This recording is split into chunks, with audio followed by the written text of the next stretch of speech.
사랑의 하나님, 감사합니다. 오늘도 새벽에 하나님 앞에 나와 예배하며 하루를 열게 하심에 진심으로 감사드리오며 올려드리는 예배 기쁘게 받아주시고 은혜의 풍성이 내려 주시옵소서. 예수님 이름으로 감사하고 기도드립니다. 아멘. 498장입니다.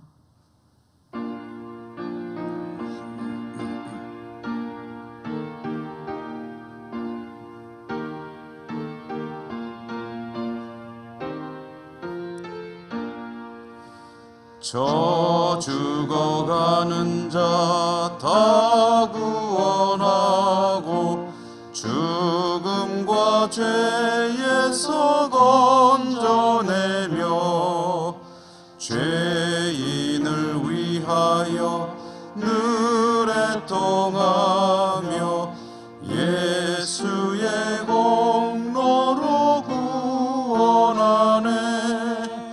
저 죽어가는 자 예수를 믿어 그 은혜 힘입어 다 살겠네. 주 믿지 않는 자 불쌍히 여겨 참 회개할 때를 기다리네. 열심을 다하여 인도해보세. 예수를 믿으면 다 살겠네. 저 죽어가는 자 예수를 믿어 그 은혜 힘입어 다 살겠네. 저 죽어가는 자 구원해내야 우리의 본분을 다하리니. 예수의 구원을 전파할 때에 그 크신 능력을 다 주시네. 저 죽어가는 자 예수를 믿어 그 은혜 힘입어 다 살겠네.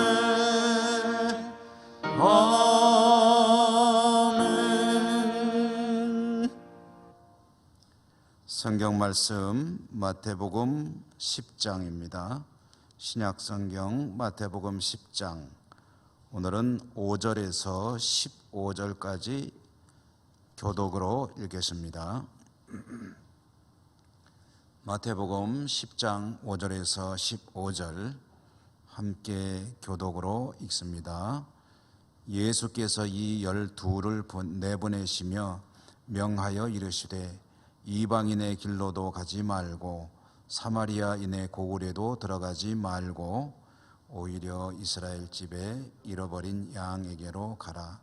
가면서 전파하여 말하되 천국이 가까이 왔다 하고 병든 자를 고치며 죽은 자를 살리며 나병 환자를 깨끗하게 하며 귀신을 쫓아내되 너희가 거저 받았으니 거저 주라.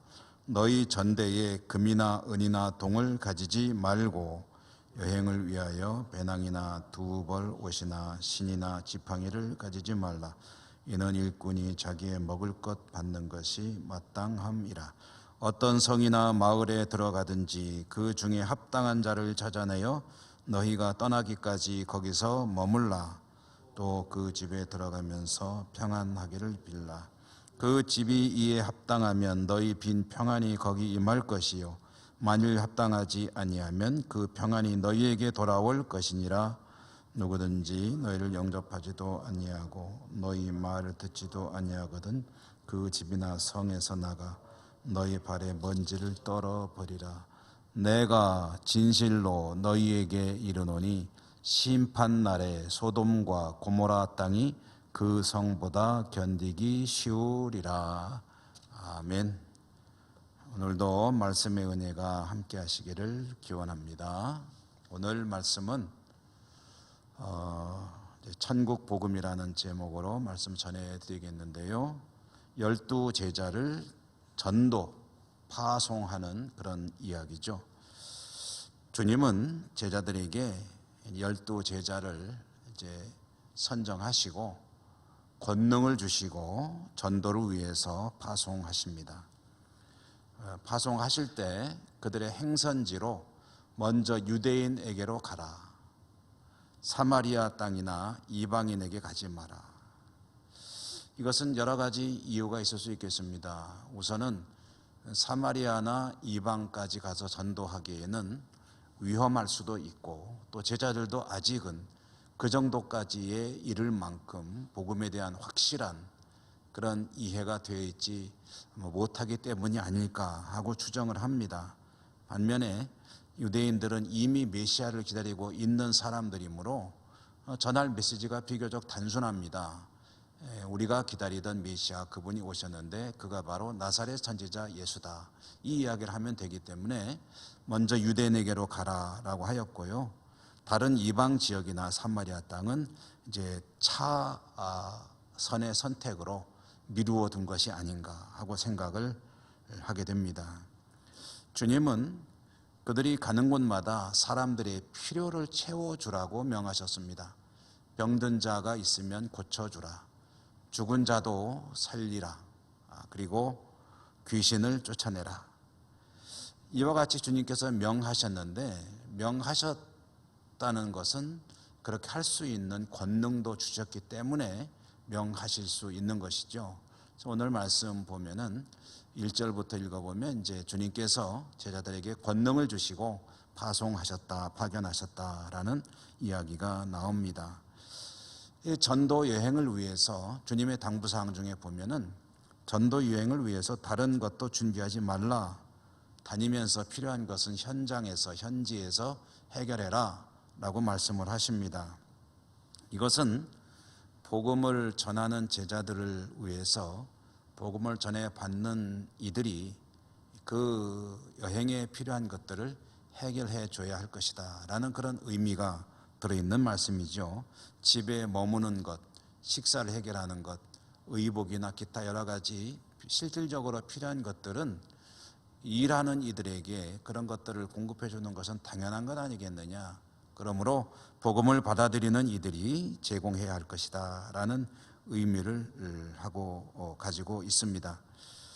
사실 이 복음을 전해 듣는 사람들이 무엇을 받는 것이겠습니까? 이 세상에 그 어떤 것보다도 귀한 보화라고 할 수 있는 천국 복음을 전해 받는 것이니, 제자들에게 필요한 것들은 아무리 귀한 것이라 해도 공급해 주고 충당하도록 해 주는 것이 당연한 일일 것입니다. 이제 문제는 자신들이 받는 것이 얼마나 귀한 것인지를 모르는 사람들, 가치를 모르는 사람들이 문제가 되겠죠. 그래서 제자들을 영접하지도 않고, 그리고 필요를 채우지도 않고, 그런 이들, 복음을 받아들이지도 않고 하는 이들을 향해서는 주님께서는 그들의 집에 머물지 말라라고 하십니다. 그리고 발에 먼지를 떨고 나오라 라고 명하셨는데요. 이 발에서 먼지를 떨고 나온다는 것이 무슨 의미인가? 그들의 문화 속에서 이해해야 되는 거죠. 유대인들의 문화는 나그네에 대한 대접은 잘 하는 것입니다. 나그네들을 잘 대접해야 하는데, 대표적인 케이스를 찾아본다면 성경 속에서 아브라함이 지나가던 나그네 3인을 초청해서 대접을 할 때 또 정말 극진한 대접을 하게 되지요. 그러다가 이제 하나님과 하나님 일행을 대접하는 그런 복된 일도 하게 되었었는데요. 지나가던 사람들을 그렇게 대접해야 될 문화를 가지고 있는 유대인들인데, 만약에 그렇게 하지 않는다면 나그네는 발에 먼지를 떨어버리고 나오는 것이 또 그들의 문화입니다. 그래서 발에 먼지를 떨고 나온다는 얘기는 무슨 얘기냐면은, 내가 우리의 관습을 안 지켰으므로 이 일로 인해서 어떤 화가 있다면 그것은 네 책임이다 라는 것을 선언하는 행동입니다. 일종의 약간의 이제 좀 저주라고까지 하긴 좀 그러겠습니다만은 이제 그렇게 함으로써 이 사람에게 어떤 화가 임하더라도 그거는 네 탓이다라고 하는 것을 알려주는 행동인데요. 복음을 전했는데 그것을 거부했다면 그로 인한 모든 상황들은 그의 책임입니다. 발에 먼지를 떤다는 것은 그런 의미를 가지는 그런 행동인데요. 누구를 원망할 수 없습니다. 복음이 전해졌다. 근데 그 복음을 본인이 거부했다. 그러므로 천국 백성이 될 기회를 상실했다. 그러면 그것은 누구에게 하소연할 일이 아니라는 겁니다. 자기가 선택한 결과이기 때문에. 그리고 그와 같이 천국 복음을 거절한 이들에게 일어나는 일들이 어떤 일이냐고 보니까 오늘 15절에서 그 이야기를 역시 전해주죠. 내가 진실로 너희에게 이르노니 심판날에 소돔과 고모라 땅이 그 성보다 견디기 쉬우리라. 만약에 어떤 성이 또는 어떤 집이 복음을 거절했다. 그래서 제자들이 발에 먼지를 떨고 나왔다. 그럼 심판날에 그들이 겪어야 할 상황은 소돔과 고모라 성이 겪는 것보다 더 심하리라 하는 그런 이야기를 이제 하신 것이죠. 이것은 마지막 때의 상황에 대해서 주님께서 선포하신 것 아니겠습니까? 소돔과 고모라는 불로 유황불로 심판을 받은 도시죠. 도시 자체가 괴멸이 되어 버렸죠. 근데 그런 도시보다 더 비참한 상황이 된다고 한다면 얼마나 처참한 일이 벌어질 것인지를 짐작을 해 볼 수가 있습니다. 아마 주님께서 천국 복음을 거부하는 이들에게 장차 일어날 일에 대해서 슬쩍 언급을 하시며 암시를 하신 것이 아니겠느냐 하는 생각이 되는데요.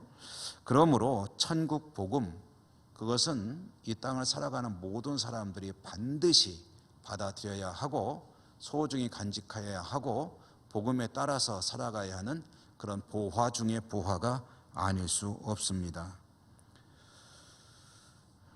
좀 전에도 잠시 말씀드렸지만 마지막 때에 어떤 일이 있을지 성경이 단편적으로 여기저기서 전해주시기 때문에 우리가 체계적으로 명확하게 이렇게 된다라는 것은 사실은 잘 알지는 못합니다. 그러나 명확하게 알려주지 않는다고 해서 또 계시가 없는 것은 아닙니다. 오늘 말씀은 그때에 어떤 일이 있을지를 자세히 가르쳐 주지는 않지만 복음을 모르는 이들이 겪게 될 시련과 환난이 어떤 것인가 하는 것을 알 수 있게 해주는 것이죠. 여러분, 그러므로 이 복음을 전하는 일은 참 소중한 일이거니와 이왕의 복음을 가지고 있는 우리들이 복음에 합당하게 살아가야 하는 것은 너무나도 중요한 일이 아닐 수가 없습니다. 주님께서 말씀하시기를 나더러 주여 주여 하는 자마다 천국에 들어갈 것이 아니요 하늘에 계신 아버지 뜻대로 행하는 자가 들어간다 라고 할 때 그 하늘에 계신 아버지의 뜻대로 행한다는 말이 복음을 간직한 자요, 간직한 복음에 따라 살아가는 사람이라는 의미를 가지고 있는 말씀입니다. 오늘 말씀과 연결해 본다는 그런 뜻이 되는 것이죠. 여러분, 오늘도 하루를 살아가실 때 천국 복음을 소유한 이답게 합당한 삶을 사시고 하나님께 칭찬받고 복받는 복된 하루 되시기를 주님 이름으로 축원합니다. 기도하겠습니다.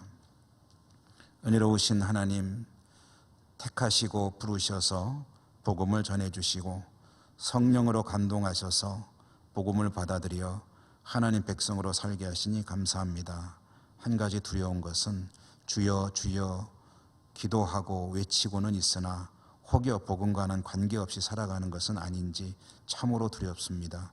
성령으로 또 한 번 다시 한 번 감동해 주시고 우리의 삶을 이끌어 주시며 복음에 합당한 삶으로 승리하는 오늘 하루가 될 수 있도록 인도하여 주옵소서. 예수님 이름으로 감사하고 기도 올리옵나이다. 아멘. 하늘에 계신 우리 아버지, 아버지의 이름을 거룩하게 하시며 아버지의 나라가 오게 하시며 아버지의 뜻이 하늘에서와 같이 땅에서도 이루어지게 하소서. 오늘 우리에게 일용할 양식을 주시고 우리가 우리에게 잘못한 사람을 용서하여 준 것 같이 우리 죄를 용서하여 주시고 우리를 시험에 빠지지 않게 하시고 악에서 구하소서. 나라와 권능과 영광이 영원히 아버지의 것입니다. 아멘. 여러분, 기도하실 때 늘 가장 먼저 기도하는 것이 이제 코로나를 위한 기도죠. 속히 종식될 수 있도록 기도해 주시고, 또 선교 현장 세계 곳곳을 향해서 기도해 주시고, 우리 예천을 위해 또 어려움 당한 교우들과 흩어진 가족들을 위해 교회의 온전한 회복을 위해서도 기도해 주시기 바라고요. 이어서 여러분의 각자의 기도도 하나님께 드리시기 바랍니다. 다 같이 기도하십시다.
주옵소서.